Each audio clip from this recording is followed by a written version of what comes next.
सोचो, एक ऐसा कुत्ता जो राजा जैसी जिंदगी जीता है, उसके लिए दरवाजे खुलते हैं, खाने की मेज सजती है, बच्चे उसके साथ खेलते हैं और उसकी हर शरारत मुस्कान के साथ माफ कर दी जाती है। लेकिन एक रात वही कुत्ता अपने घर से चुरा लिया जाता है। जिस दुनिया में उसे प्यार मिलता था, वह अचानक जंजीरों, डंडे, बर्फ और भूख की दुनिया में बदल जाती है। अब उसके सामने सिर्फ एक सवाल था, क्या वह इंसानों के बीच पला हुआ पालतू कुत्ता बना रहेगा या उस आवाज को सुनेगा जो उसके अंदर बहुत गहराई से उठ रही थी। यह कहानी है बक की। बक कैलिफोर्निया में जज मिलर के बड़े घर में रहता है। वह घर का सबसे ताकतवर, सबसे प्यारा और सबसे शरारती कुत्ता है। वह कभी खाने की मेज बिगाड़ देता है, कभी बगीचे में हंगामा कर देता है और कभी मेहमानों के बीच ऐसी शरारत करता है कि सब परेशान हो जाते हैं। लेकिन फिर भी हर कोई उसे प्यार करता है, क्योंकि बक सिर्फ घर का पालतू जानवर नहीं, उस परिवार की खुशी है। उसने कभी ठंड, भूख, डर या दर्द नहीं देखा। उसकी जिंदगी आराम से भरी हुई थी, लेकिन यही आराम उसे असली दुनिया से अनजान बनाए हुए था। उसी समय उत्तर के बर्फीले इलाकों में सोने की तलाश शुरू हो चुकी थी। यूकोन और क्लोंडाइक की तरफ हजारों लोग जा रहे थे। वहां मजबूत कुत्तों की बहुत मांग थी, क्योंकि वही बर्फ पर स्लेज खींच सकते थे। बक जैसा बड़ा, ताकतवर और सुंदर कुत्ता वहां बहुत कीमती था। जज मिलर के घर में काम करने वाला माली मैनुअल जुए और कर्ज में डूबा हुआ था। उसे पैसे चाहिए थे और उसने बक को एक दोस्त नहीं बल्कि कमाई का रास्ता समझ लिया। एक रात जज मिलर के घर में पार्टी होती है। बक अपनी शरारत में खाने की मेज बिगाड़ देता है, जिससे जज उसे कुछ देर के लिए बाहर कर देते हैं। बक सोचता है कि यह बस छोटी सी सजा है, लेकिन बाहर मैनुअल उसका इंतजार कर रहा होता है। वह बक को खाने का लालच देता है और जैसे ही बक उसके पास आता है, उसे पकड़ लिया जाता है। बक समझ भी नहीं पाता कि क्या हो रहा है। जिस घर में सब उसे प्यार करते थे, उसी घर का एक आदमी उसे पैसों के बदले बेच देता है। बक की पुरानी जिंदगी उसी रात खत्म हो जाती है। बक को एक डिब्बे में बंद करके दूर ले जाया जाता है। वह भौंकता है, डिब्बा तोड़ने की कोशिश करता है, लेकिन कोई उसे सुनता नहीं। कुछ देर पहले तक जो कुत्ता खुले बगीचे में दौड़ता था, अब वह एक अंधेरे डिब्बे में बंद था। फिर उसकी मुलाकात एक ऐसे आदमी से होती है जिसके हाथ में डंडा होता है। बक गुस्से में उस पर झपटता है, लेकिन वह आदमी उसे डंडे से बार बार मार कर गिरा देता है। पहली बार बक को समझ आता है कि इस दुनिया में सिर्फ ताकत काफी नहीं, यहाँ एक नया कानून चलता है, डंडे और दांत का कानून। यह पल बक के लिए बहुत बड़ा झटका था। उसने पहली बार जाना कि इंसान हमेशा प्यार करने वाला नहीं होता। कभी इंसान मालिक होता है, कभी व्यापारी और कभी जल्लाद। बक का घमंड टूटता है, लेकिन उसकी आत्मा नहीं टूटती। उसके अंदर कहीं गहराई में कुछ जागना शुरू होता है, जैसे कोई पुरानी याद, कोई जंगली खून, कोई भूली हुई पुकार उसे अंदर से आवाज दे रही हो। इसी दौरान उसे एक काले भेड़िए की छवि दिखाई देती है। यह भेड़िया कोई साधारण जानवर नहीं, बक के अंदर छिपे जंगली स्वभाव का प्रतीक है। वह बार बार बक को याद दिलाता है कि वह सिर्फ पालतू नहीं, प्रकृति का बेटा भी है। लंबे सफर के बाद बक यूकोन के ठंडे किनारे पर पहुंचता है। वहां वह पहली बार बर्फ देखता है, सफेद जमीन, ठंडी हवा और चारों तरफ फैली हुई खामोशी। पहले बक हैरान होता है, फिर बच्चों की तरह बर्फ में खेलने लगता है, लेकिन उसे जल्दी ही समझ आ जाता है कि यह दुनिया सुंदर जरूर है, पर आसान नहीं। यहाँ ठंड जान ले सकती है, भूख कमजोर बना सकती है और गलती मौत दे सकती है। यहीं बक की पहली मुलाकात जॉन थॉर्नटन से होती है। जॉन एक शांत और टूटे हुए इंसान की तरह दिखाई देता है। उसके हाथ से हारमोनिका गिर जाता है। बक उसे उठाकर जॉन को दे देता है। ये छोटा सा पल आगे चलकर उनके गहरे रिश्ते की पहली नींव बनता है। उस समय दोनों एक दूसरे के लिए अजनबी हैं, लेकिन कभी कभी जिंदगी सबसे बड़े रिश्ते बहुत छोटे पलों से शुरू करती है। इसके बाद बक को बेचने के लिए रखा जाता है। वहाँ पैरो नाम का एक डाक पहुंचाने वाला आदमी आता है। उसके साथ फ्रांसवा होती है। दोनों बर्फीले इलाकों में लोगों के पत्र पहुंचाते हैं। वहाँ घोड़े या गाड़ियां काम नहीं कर सकती, इसलिए स्लेज खींचने के लिए मजबूत कुत्तों की जरूरत होती है। पैरो बक की ताकत पहचान लेता है और उसे खरीद लेता है। बक को पहली बार हार्नेस पहनाया जाता है और दूसरे कुत्तों के साथ बांध दिया जाता है। अब उसकी दौड़ शरारत नहीं, जिम्मेदारी थी। शुरुआत में बक को कुछ समझ नहीं आता। वह रस्सियों में उलझता है, बर्फ पर फिसलता है और बाकी कुत्तों की चाल बिगाड़ देता है। टीम के दूसरे कुत्ते इस दुनिया के नियम जानते हैं, लेकिन बक अभी नया है। उसे नहीं पता कब रुकना है, कब खींचना है, कब मुड़ना है। रात में ठंड उसे सोने नहीं देती। वह तंबू में घुसकर सोना चाहता है, लेकिन उसे बाहर कर दिया जाता है। तभी वह देखता है कि एक कुत्ता बर्फ में गड्ढा बनाकर उसके अंदर सो रहा है। बक भी वही करता है। उस रात वह सीखता है कि बर्फ से लड़ना नहीं, उसे समझना पड़ता है। स्लेज टीम का नेता स्पिट्स है। वह ताकतवर है, अनुभवी है, लेकिन निर्दयी भी है। वह डर के सहारे पूरी टीम को चलाता है। जो कमजोर हो उसका खाना छीन लेता है, जो पीछे रहे उसे दबा देता है। बक ये सब देखता है। पहले वह बाहरी था, लेकिन धीरे धीरे वह टीम के नियम समझने लगता है। वह अपना खाना दूसरे कुत्ते को दे देता है। जब स्पिट्स किसी को पानी पीने नहीं देता, तो बक अपने पंजों से बर्फ तोड़कर पानी निकाल देता है। बाकी कुत्ते पहली बार किसी ऐसे नेता को देखते हैं जो डर से नहीं, भरोसे से दिल जीतता है। फ्रांसवा भी धीरे धीरे बक को समझने लगती है। पहले वह उसे बिगड़ा हुआ और शरारती मानती है, लेकिन बक अपने काम से उसकी सोच बदल देता है। एक दिन फ्रांसवा बर्फ की मजबूती जांच रही होती है। अचानक बर्फ टूटती है और वह ठंडे पानी में गिर जाती है। पानी इतना ठंडा है कि कुछ ही पलों में जान जा सकती थी। पैरो दौड़ता है लेकिन बक उससे पहले पानी तक पहुंच जाता है। वह बिना सोचे पानी में कूदता है और फ्रांसवा को बाहर खींच लाता है। उस दिन के बाद बक सिर्फ स्लेज टीम का नया कुत्ता नहीं रहता, वह उनके लिए भरोसे का साथी बन जाता है। बक की ताकत, समझ और दया देखकर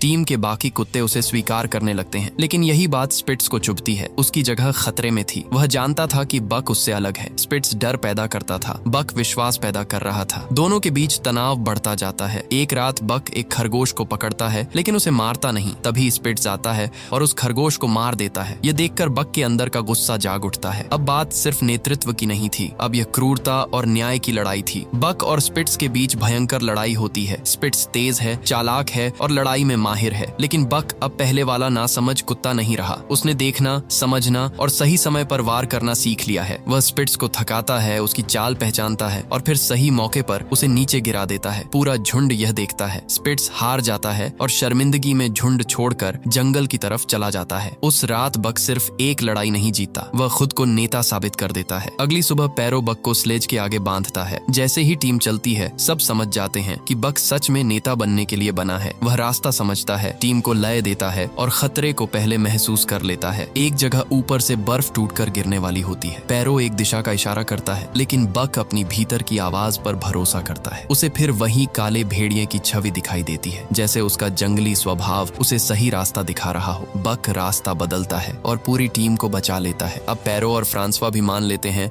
कि बक साधारण कुत्ता नहीं है। बक के नेतृत्व में डाक वाली टीम असंभव रास्ते पार करती है। वे लोगों के पत्र समय पर पहुंचाते हैं। शहर में लोग उनका स्वागत करते हैं। उसी जगह जॉन थॉर्नटन भी होता है। वह अपने दर्द से भागकर इस सुनसान इलाके में आया है। उसके बेटे की मौत ने उसे अंदर से तोड़ दिया है। वह शराब में अपना दुख छिपाने की कोशिश करता है लेकिन दुख उससे दूर नहीं जाता। बक उसे फिर देखता है। दोनों के बीच कोई शब्द नहीं होते लेकिन जैसे किस्मत धीरे धीरे उन्हें एक ही रास्ते पर ला रही थी। कुछ समय बाद पैरो को सरकार का आदेश मिलता है। अब पत्र स्लेज से नहीं, टेलीग्राफ से भेजे जाएंगे, यानी उनकी डाक यात्रा खत्म हो गई। पैरो और फ्रांसवा के लिए यह बहुत भारी पल है क्योंकि स्लेज टीम सिर्फ काम नहीं, परिवार बन चुकी थी। लेकिन उनके पास कोई रास्ता नहीं होता। उन्हें कुत्तों को बेचना पड़ता है। बक समझ नहीं पाता कि जिसके साथ उसने जीना सीखा वही दुनिया अचानक टूट क्यों रही है। लेकिन जिंदगी हमेशा समझाकर नहीं बदलती। बक और बाकी कुत्तों को हेल खरीदता है। उसके साथ मर्सिडीज और चार्ल्स होते हैं। ये लोग सोने की तलाश में आए हैं लेकिन न मौसम समझते हैं, न रास्ता, न कुत्तों की सीमा। उनके स्लेज पर जरूरत से ज्यादा सामान भरा होता है। हेल को लगता है कि डंडे से सब करवाया जा सकता है। उसके लिए कुत्ते साथी नहीं, बोझ ढोने वाले औजार हैं। बक और बाकी कुत्ते पूरी ताकत लगाते हैं लेकिन भारी स्लेज, खराब रास्ता और हेल की मूर्खता उन्हें तोड़ने लगती है। जॉन थॉर्नटन उन्हें चेतावनी देता है। वह कहता है कि आगे का रास्ता खतरनाक है, मौसम बदल चुका है, जमी हुई झील पार करना मौत को बुलाना है। लेकिन हेल घमंड और लालच में अंधा हो चुका है। वह जॉन की बात नहीं मानता। कुत्ते थकते जाते हैं। बक भी अपनी पूरी ताकत लगा देता है लेकिन एक पल आता है जब उसका शरीर जवाब दे देता है। वह गिर जाता है। हेल गुस्से में उसे मारने लगता है ताकि वह उठकर फिर स्लेज खींचे। तभी जॉन आगे आता है। जॉन हेल को रोकता है और बक को स्लेज से अलग कर देता है। हेल जॉन से झगड़ता है लेकिन जॉन बक को नहीं छोड़ता। हेल गुस्से में बाकी टीम को लेकर आगे निकल जाता है। जॉन बक को अपने पास रखता है। बक घायल है, कमजोर है और बहुत थका हुआ है। जब उसे होश आता है वह जॉन को अपने पास बैठा देखता है। जॉन उसे मजबूर नहीं करता, वह उसे आजाद कहता है। बक कहीं भी जा सकता था लेकिन उसके पास लौटने के लिए कोई घर नहीं था, इसलिए वह जॉन के साथ रुक जाता है। जॉन और बक का रिश्ता धीरे धीरे गहरा होता है। जॉन अपने बेटे की मौत के दुख से भाग रहा है। वह शराब में अपना दर्द डुबाने की कोशिश करता है लेकिन बक उसे देखता है, समझता है। एक दिन जॉन अपनी बोतल ढूंढता है तो बक उसे बर्फ के नीचे छिपाकर उसके ऊपर बैठ जाता है। जॉन उसे हटाने की कोशिश करता है लेकिन बक नहीं हटता। ये पल हल्का भी है और बहुत गहरा भी। बक बोल नहीं सकता लेकिन उसकी आंखें कहती हैं कि जॉन खुद को बर्बाद न करे। पहली बार जॉन को लगता है कि कोई उसे बचाने की कोशिश कर रहा है। धीरे धीरे जॉन भी बदलने लगता है। बक उसके लिए सिर्फ कुत्ता नहीं, जीने की वजह बन जाता है। जॉन के पास एक पुराना नक्शा होता है जिस पर उसके बेटे ने एक रेखा खींची थी। उस रेखा के पार एक अनजाना रास्ता था। जॉन तय करता है कि वह उसी रास्ते पर जाएगा। उसके लिए यह सफर सोने की तलाश नहीं, अपने बेटे की आखिरी याद को छूने जैसा है। बक उसके साथ चलता है क्योंकि अब दोनों एक दूसरे के अकेलेपन को समझते हैं। जॉन और बक नाव से नदी के रास्ते निकलते हैं। अब बर्फ पिघल चुकी है। चारों तरफ जंगल, पहाड़, तेज पानी और खुली प्रकृति है। रास्ता आसान नहीं है। एक जगह नाव को नुकसान पहुंचता है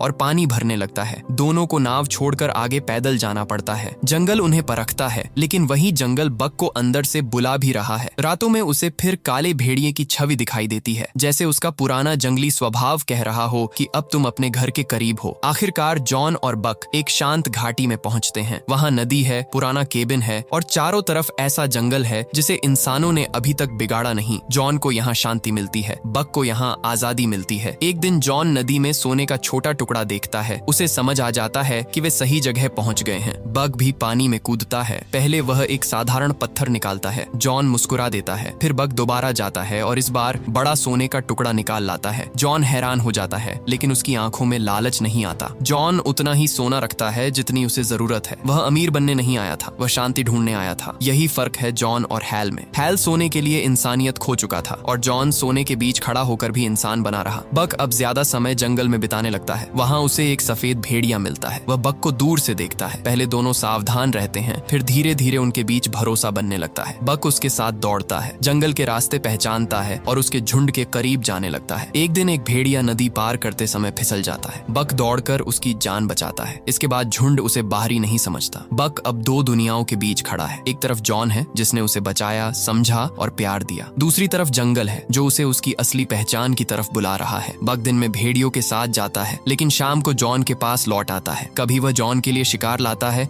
कभी उसकी गोद में सिर रखकर सो जाता है। जॉन समझ रहा था कि बक को उसका असली परिवार मिल रहा है। जॉन तय करता है कि अब वह वापस लौटेगा। वह बक से कहता है कि उसे उसका घर मिल चुका है। जॉन जानता है कि बक को रोकना प्यार नहीं होगा। कभी कभी किसी को सच में प्यार करने का मतलब उसे अपने पास रखना नहीं, उसे उसकी दुनिया में जाने देना होता है। बक उदास होता है। वह जॉन को छोड़ना नहीं चाहता, लेकिन जंगल की आवाज अब और तेज हो चुकी है। वह सफेद भेड़िए और झुंड के पास चला जाता है, पर उसी रात पुरानी दुनिया फिर लौटती है। हैल बदले की आग में अंधा होकर जॉन के केबिन तक पहुंचता है। उसे लगता है कि जॉन की वजह से उसका सफर खत्म हुआ, उसके साथी छूटे और उसकी उम्मीद टूट गई। वह जॉन को मारना चाहता है। उसके हाथ में बंदूक है और दिमाग में सिर्फ गुस्सा। केबिन में घुसकर वह जॉन पर हमला करता है। इसी झगड़े में उसे सोना भी दिखाई देता है और उसके अंदर का लालच फिर भड़क उठता है। अब बदला और सोना दोनों उसे पागल बना देते हैं। झगड़े में लालटेन गिरती है और केबिन में आग लग जाती है। हैल जॉन को गोली मार देता है। तभी बक लौट आता है। वह हैल पर टूट पड़ता है और उसे जलते केबिन की तरफ धकेल देता है। हैल का अंत उसी आग में होता है जो उसके लालच और गुस्से ने शुरू की थी, लेकिन जॉन भी घायल है। बक उसके पास दौड़ कर आता है। आग जल रही है, रात खामोश है और जॉन अपनी आखिरी सांसें ले रहा है। वह बक को देखता है और कहता है कि उसे उसका घर मिल गया है, अब उसे अपने लिए जीना होगा। जॉन की मौत बक का दिल तोड़ देती है। उसने बक को बचाया था, उसे प्यार दिया था और उसे आजाद किया था, लेकिन अब बक के पास इंसानी दुनिया से बंधा कोई रिश्ता नहीं बचता। जॉन की आखिरी बात उसके लिए आखिरी इजाजत बन जाती है। वह जंगल की तरफ लौटता है। सफेद भेड़िया और झुंड उसके साथ हैं। बक अब सिर्फ उनके बीच रहने वाला बाहरी कुत्ता नहीं रहता, वह धीरे धीरे उस झुंड का नेता बन जाता है। समय बीतता है। बक के अपने बच्चे होते हैं। उसकी ताकत, समझ और इंसानों की दुनिया से सीखे अनुभव उसे बाकी जानवरों से अलग बनाते हैं। जंगल के लोग एक रहस्यमयी कुत्ते की कहानियां सुनाने लगते हैं। एक ऐसा कुत्ता जो भेड़ियों के साथ रहता है, लेकिन उनमें भी सबसे अलग दिखाई देता है। कोई उसे पूरी तरह कुत्ता नहीं कह पाता, कोई पूरी तरह भेड़िया नहीं। वह जंगल की छाया जैसा बन चुका है। लोग उसे भूतिया कुत्ता यानी घोस्ट डॉग के नाम से याद करते हैं। बक की कहानी यहीं खत्म नहीं होती, असल में यहीं से शुरू होती है। कैलिफोर्निया के आराम में पला हुआ पालतू कुत्ता डंडे और दांत का कानून सीखता है। स्लेज टीम में अनुशासन सीखता है। स्पिट्स को हराकर नेतृत्व सीखता है। जॉन के साथ प्यार, भरोसा और दुख को समझता है और अंत में जंगल में अपनी असली पहचान पा लेता है। इस कहानी का मतलब यही है, जंगल ने बक को बाहर से नहीं बुलाया था, वह आवाज हमेशा से बक के अंदर थी। सफर ने बस उसे वह आवाज सुनना सिखा दिया।